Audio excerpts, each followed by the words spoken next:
नमस्कार दोस्तों, स्वागत है आपका खबरनॉमिक्स में। उम्मीद करता हूँ आप सभी कुशल मंगल होंगे। अगर आप इस चैनल पर पहली बार आए हैं तो इसे सब्सक्राइब करिए और वीडियो पसंद आए तो लाइक का बटन दबाना बिल्कुल मत भूलिएगा। रूस और यूक्रेन पिछले 3.5 साल से जंग कर रहे हैं आपस में। अरबों डॉलर का नुकसान झेल चुके हैं दोनों देश।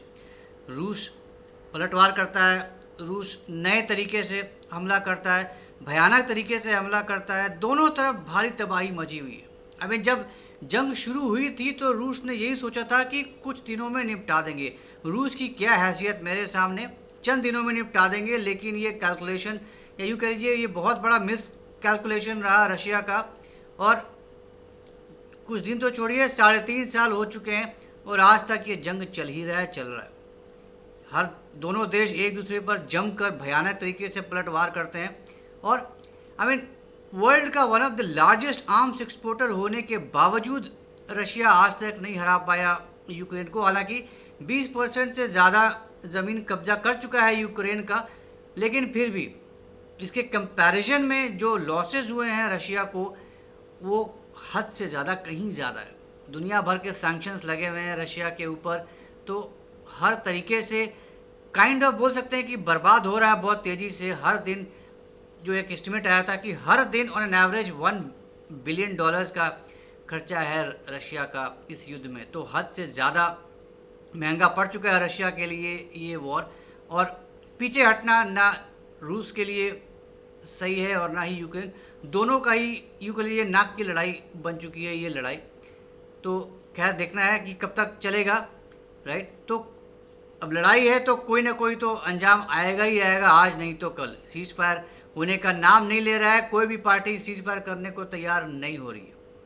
रशिया को अपनी इज्जत प्यारी लगती है और यूक्रेन को तो क्या नेटो का सपोर्ट है। रशिया अमेरिका भी सामने से नहीं तो पीछे से हेल्प करता ही करता है जितना संभव हो सके, राइट। लेकिन जब ऑपरेशन सिंदूर हुआ तो ये खेल ही दूसरा था।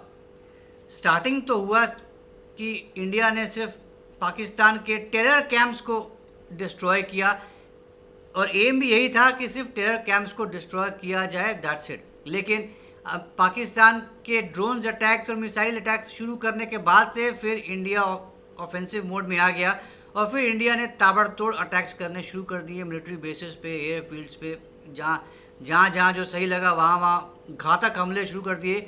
और उसी रूस का S-400 भारत का सबसे बड़ा ढाल बना। एक भी मिसाइल, एक भी ड्रोन को इंडिया में नहीं गिरने दिया। आकाश सिस्टम ने अपना रोल अलग प्ले किया। तो combined with Russian defence system and indigenous जो हमने बनाया, वो सारे अपने डिफेंस सिस्टम, और ब्रह्मोस की क्या ही बात करें, सब ने मिलजुल कर मात्र 4 दिनों में ही पाकिस्तान को ऐसा सबक सिखाया कि ज़िंदगी भर याद नहीं रखेगा पाकिस्तान। लेकिन फिर पाकिस्तान तो पाकिस्तान है, कुत्ते की दुम है भी शेप कुत्ते वाला, तो कंट्री कुत्ता है और कुत्ते की दुम है तो सुधरने वाला नहीं है।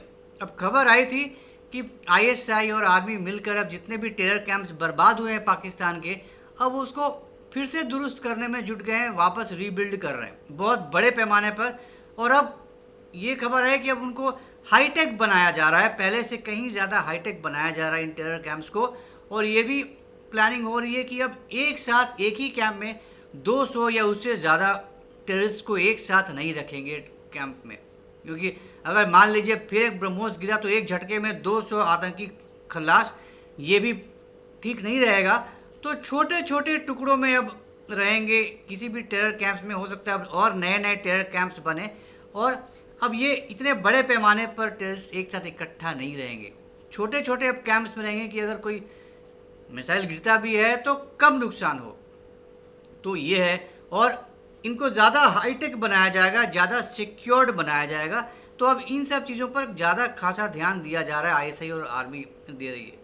और अब आर्मी के प्रोटेक्शन में ये सारे कैंप्स चलेंगे। आर्मी ने ये एश्योरेंस दिया है कि अब हम तुम्हारी प्रोटेक्शन करेंगे, हम तैनात रहेंगे तुम्हारी प्रोटेक्शन के लिए। तो टेररिस्ट अपना आप वापस दोबारा रिबिल्ड करेंगे। ये जैश ए मोहम्मद, लश्कर तैयबा, ये सब वापस सब रीबिल्ड हो रहे हैं। शहबाज शरीफ ने दे ही दिया इन सबको 1-1 करोड़ रुपए कि आप अपने आप को वापस आप खड़ा करिए। बाहर से पैसे मिल रहे हैं, IMF से पैसा मिल रहा है, ADB ने दे ही दिया, वर्ल्ड बैंक से आएगा और अब पाकिस्तान अमेरिका की गोद में जाकर बैठ ही गया था आसिम मुनीर। तो जाहिर सी बात है आज नहीं तो कल फिर से एक नया टोकरी में भरकर आ ही जाएगा अमेरिकी डॉलर। तो अब पैसों की तो खैर कोई बात नहीं, कोई कमी नहीं है। आज की डेट में फॉरेक्स, पाकिस्तान का फॉरेक्स $14 बिलियन पहुंच चुका है, जो IMF का रिक्वायरमेंट था कि फॉरेक्स रिजर्व $14 बिलियन होना चाहिए। तो चाइना ने $3.4 बिलियन दे दिया कमर्शियल लोन। तो फॉरेक्स के पार्ट पे भी पाकिस्तान को अब टेंशन नहीं है। तो पैसों की कमी नहीं है पाकिस्तान को। तो जिन चीज़ों के लिए पाकिस्तान को पैसा चाहिए उसके लिए पैसा लबालब आ चुका है पाकिस्तान में, और अब नए सिरे से नए जोश के साथ तैयारियां शुरू हो चुकी हैं। टेरर कैंप्स वापस बनने शुरू हो चुके हैं, टेररिस्ट का रिक्रूटमेंट शुरू हो चुका है।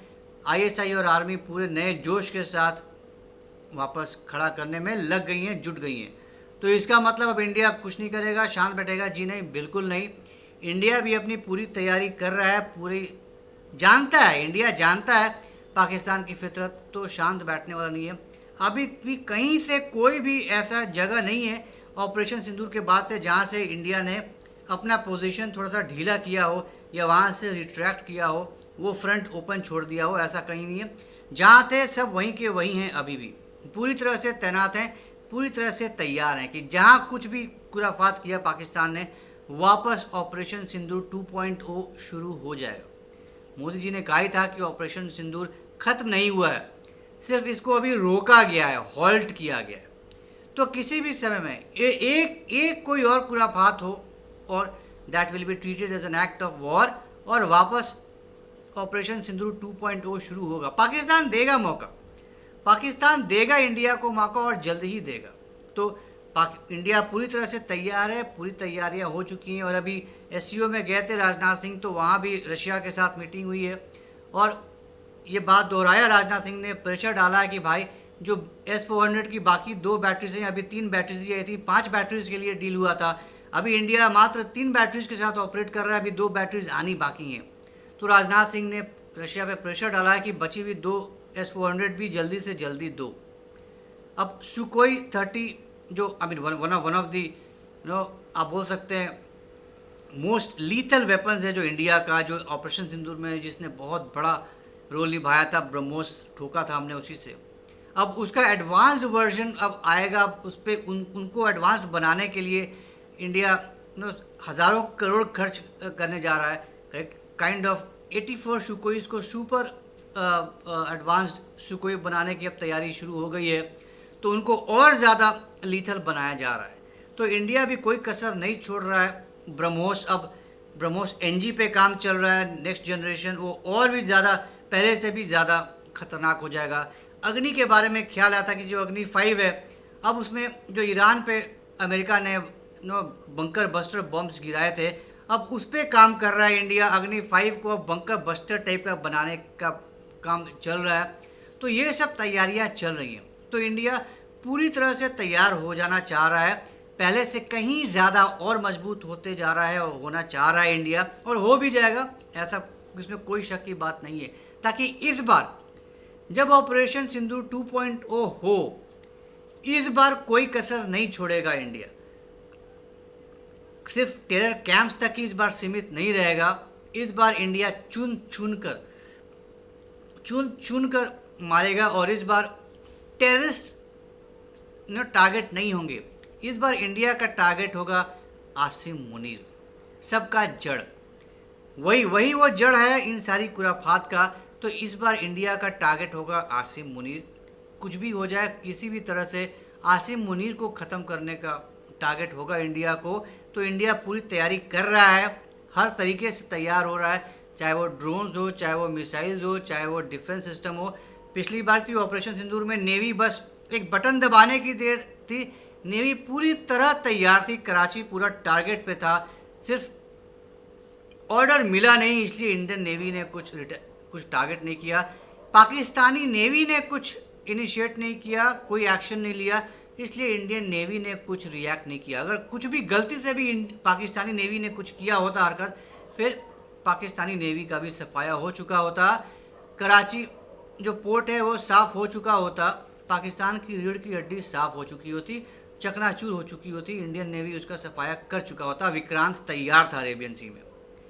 अभी जो जेट गिराने की बात हुई थी, इंडिया ने कबूला है, पहले CDS ने सिंगापुर में ब्लूमबर्ग के सामने किया था कि हाँ जी हमारा प्लेन गिरा था, और अब इंडियन नेवी के जो शिव कुमार है कैप्टन, उन्होंने अभी इंडोनेशिया में कबूला है कि जी हाँ हमारे जेट्स गिरे थे, but that was because of political constraints.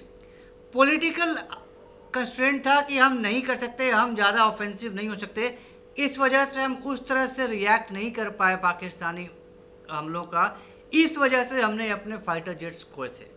Pakistani काबिलियत या पाकिस्तानी सुपीरियर पाकिस्तानी एयरफोर्स की वजह से या अटैक से नहीं खोया हमने अपना जेट, हम इंडिया का अपना पॉलिटिकल कंस्ट्रेंट था, इस वजह से भारतीय वायुसेना उस तरह से रिएक्ट नहीं कर पाई, उस तरह से काउंटर अटैक नहीं कर पाई, इसलिए हमारा जेट गिरा है।